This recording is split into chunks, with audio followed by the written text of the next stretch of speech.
Well, hello and welcome to another episode of Making Waves at Sea Level. I'm doing something a little bit different with this episode. I'm actually recording the video and I'm going to post it to YouTube and in a couple of other places, as well as having the audio that's going to go to the regular places where the podcast can be. One of the reasons for doing this is we have moved into a world where there's just a lot more video. Many of you who are listening to this podcast, your company's people have probably gone to work from home, and that has changed some things up. You're probably on Zoom or Microsoft Teams constantly. And I talk to a lot of people who are really nervous about being on camera, and they're even more nervous if it's being recorded. I had an actual business trip. I actually flew to Boston to record a conference for a technology company who is having a users customer conference coming up, and everything was pre-recorded, and I was in the studio with them, and it took us 10 hours to record a 4-hour conference. It was a lot of fun. I learned a lot. The team at this company really invested a lot of time and effort and money. They really care about the community that they have. It's a 35-year-old company. They have some long-term clients. They're expanding, they're doing things. But in talking with the executives who had to present on video, this was a whole new thing for them. And on the plane home, I actually had a conversation with somebody about the fact that people aren't comfortable recording video. And I thought, you know what? I do this for a living, and I'm still not totally comfortable making sure that everything is the same when it's on video. I have recorded 1,000 podcast episodes almost between a show that I did a long time ago, having been a guest on hundreds of shows, 600 episodes of this almost in just a couple of days. We'll hit episode 600 of Making Waves at Sea Level, which was originally called Cool Things Entrepreneurs Do. And then the webinar talk show. And I have found that when it's just me and the microphone and the video camera isn't rolling, it's really easy just to cut loose and be free and be myself. But the only way I'm going to get more comfortable on video, and the only way all of you are going to get more comfortable on video, is if we turn the camera on. There's a gentleman named Brian Fanzo, and he has a great tagline, and that is, push the damn button. He has done tens of thousands, maybe 100,000 videos using both live broadcasts on Facebook and Instagram and Twitter and YouTube and putting videos out there, as well as training companies in how to maximize this whole world of video. And Brian has said for years, push the damn button, because it's like everything else. You get better at it by doing it. In fact, people ask me all the time when they see me give a speech in front of a live audience, which I haven't done since March per se, but they would always say, wow, how come you're so comfortable on the stage? One of the biggest fears that people have is having to give a speech. And for me, I get up there and I have a lot of fun with it. Well, one of the reasons is that I've also done about 1,000 live presentations in my career. So I realized that I should be recording more of these podcasts and posting the videos out there, whether they're good or maybe they're not so good. The only way I'm going to get better is to do it. And I want to lead by example. So I think that's the same thing for you guys. So today's show, it's just going to be me. I don't have a guest today, but I want to talk about this whole concept of starting over at age 50. And the truth is this could be age 40 or age 30. Heck, you could start over at age 20 or age 75. It really doesn't matter. But I'm 54 years old, and I've made this commitment for the last 4+ years that I was going to make age 50 to 75 the best years of my life. And when I coach with executives who are in the C-level, or they're lawyers and they're partners in their firms, a lot of people are in their 40s and their 50s, and they're trying to figure out, what do I do from here? How do I go forward? So when I say starting over, I don't mean throwing everything out and starting from scratch. I just mean, how do you make a pivot to where the next several years are going to be the best years of your life? So for me, I did this when I turned 50. I did what I call change by proclamation. Just before my 50th birthday, I told everyone who would listen, I'm going to make age 50 to 75 the best years of my life. I wasn't even sure necessarily what I meant by that. That was a big proclamation. And on top of it, I'd had a really good life. The first 50 years were kind of awesome. So that was a pretty bold statement to say, I'm going to make the next 25 years the best years of my life. Now, before you send me an email, because people do it all the time, and they say, Tom, You talk about the fact that your dad lived to be almost 100 years old. My dad passed away 6 years ago when he was 99. People say, why stop at 75? Well, I'm not going to stop at 75, but I do know, having seen my dad live to be almost 100, that it's a different game from 75 to 100. So I'm still going to work on that. But for now, I've got 21 more years where I'm going to make age 50 to 75 the best years of my life. And because I've been talking about this for a long time, and because I put some things into action, what has happened is people are starting to reach out to me who are getting a little bit nervous as they're approaching that 50th birthday, as some things are going on in their life. And they're like, Thom, tell me what you're doing. So I wanted to take this into the podcast. I don't think this is going to be super long. I've got 5 tips. I have some other stuff. If you search starting over at 50 or reinventing yourself on my website, I've got some other articles that I've written. But I think this is really important for anyone in business who wants to get themselves on a new road, either an entirely new road, or they just want to make a little pivot, take one of those feeder roads and be able to go farther down the line. So let me tell you a little bit about my story.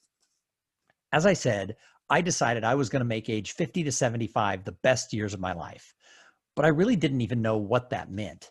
So I started thinking about it, and I started talking to people who had already been down this road, people who had reinvented themselves, people who were living their life to the fullest, people who were hitting super high levels of success. And I started asking them kind of what were some of the things that they did. And I started thinking about what in this would work for me. And the biggest thing that came out of it was my personal motto. And my personal motto has become, over the last 4 years, try new things. You're going to say, Thom, what do you mean by try new things? In my personal life and my business, I discovered that over the course of the last 25 years, heck, probably the whole last 50 years, I only said yes to things when I thought I'd be pretty good at it. If I was worried that it wasn't my forte, or that maybe I'd stumble or I'd look silly, I didn't do it. I found reasons not to do things. Now, the things I did, I was relatively successful. Like I said, I had a good life. I made a lot of friends. I had some fun. I had a good career, but I didn't do things that I thought were risky. And I certainly didn't push myself into new arenas. So I decided, instead of looking for ways to say no, there's so much written about protecting your time and saying no, and you cannot say yes to everything. I understand that. But if your first inclination is to find reasons not to do something, you're not going to try new things. So I took it upon myself to decide that I would start trying new things every chance I got. And just some of the things that I did, I took up running at age 50. Now, you might not think that's a big deal, but I used to weigh 30 pounds more than I do now. I never was athletic. I had never run a mile in my whole life. And I decided I was going to run a half marathon in the year that I turned 50. And I started training just before my 50th birthday.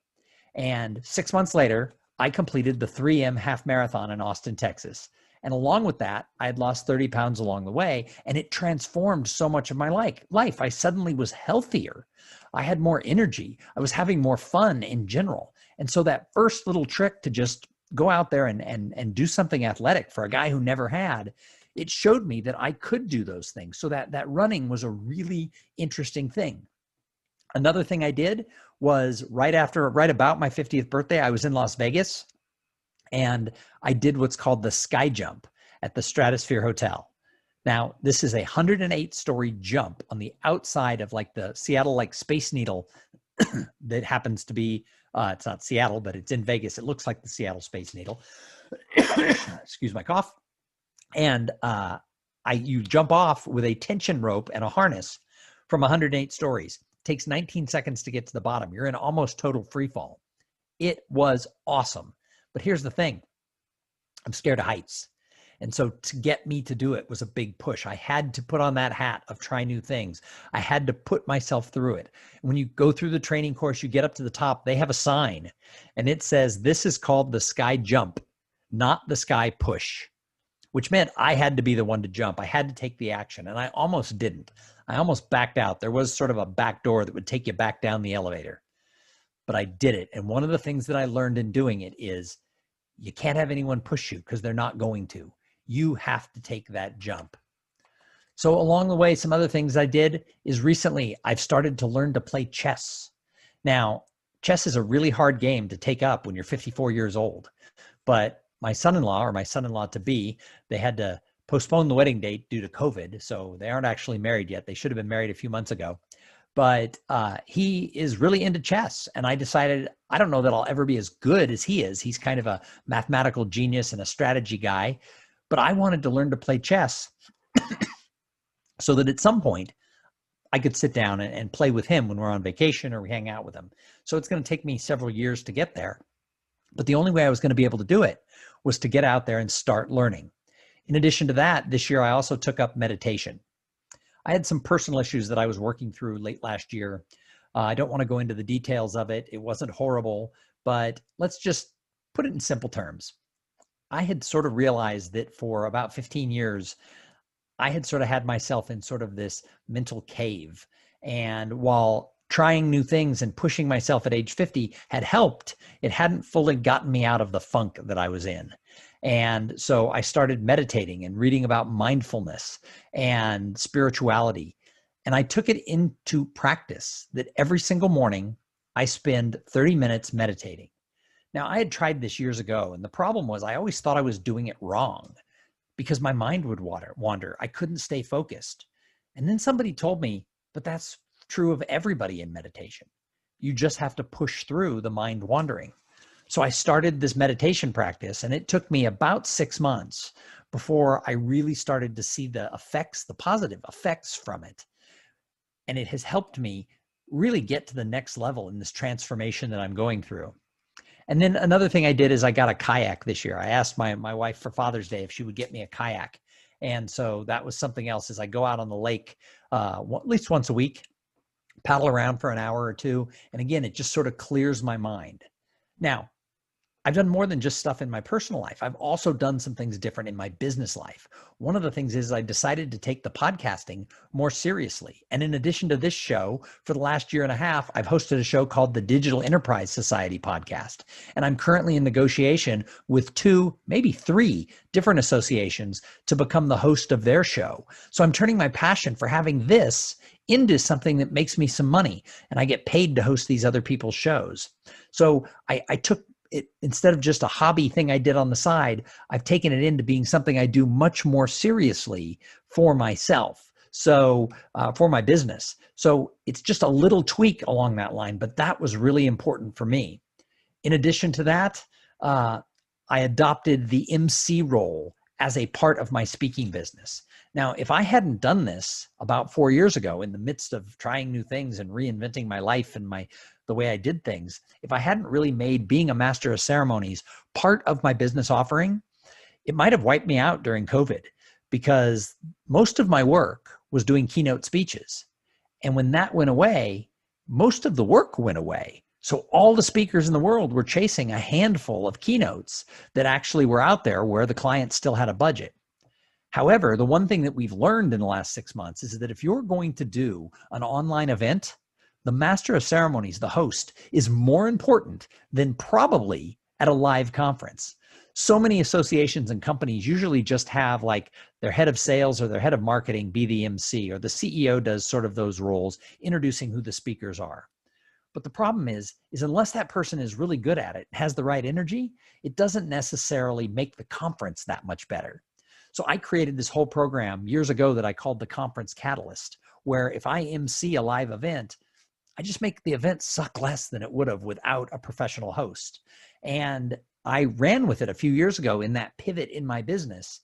And that's been easily 70% of the work that I've done in the last 6 months is filling in that role, helping events, helping organizations make their events better. So if I hadn't made that change and taken that risk to actually on the front page of my website say I'm an MC, because a lot of people, speakers bureaus and other speakers said, oh, you don't want to confuse the market. If you tell them you're a speaker and an MC, they won't know what to do and they won't hire you at all. Totally bad advice, not what I found pre-COVID. And certainly, like I said, the fact that I've been MCing for years, it's been what's kept my business alive during that time. And so other little things I've done in my business is I've just been more aggressive with my marketing. I changed the name of this podcast. I also took a job with an executive search firm this year because the speaking business is gone and it's probably not coming back for the next year and a half. And so I joined a company called Stanton Chase, and they're a retained executive search firm. And I've actually talked to them a few times over the years about working for them.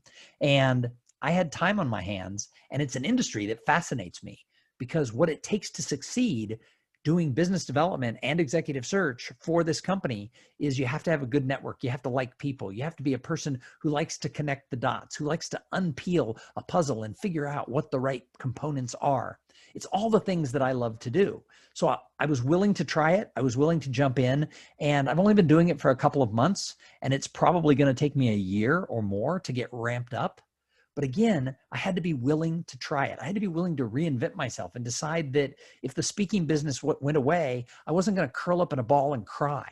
I wasn't just going to be this person whose life had suddenly changed because a global pandemic had come in and wiped out live events. I was going to be willing to shake things up, to try new things, to get out there and do things. My career, I'm not defined by what it says on my business card.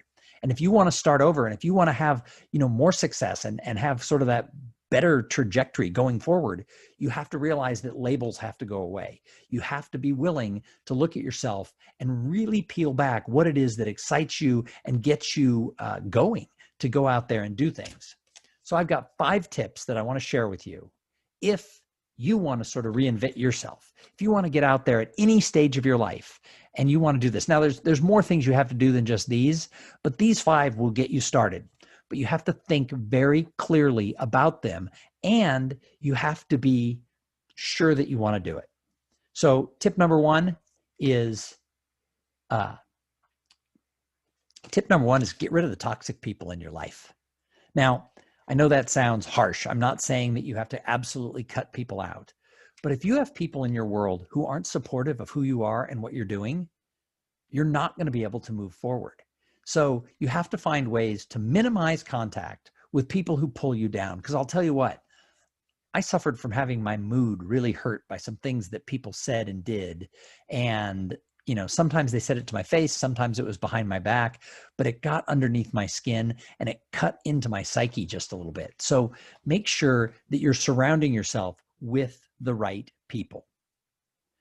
The second thing is you have to be willing to study and learn.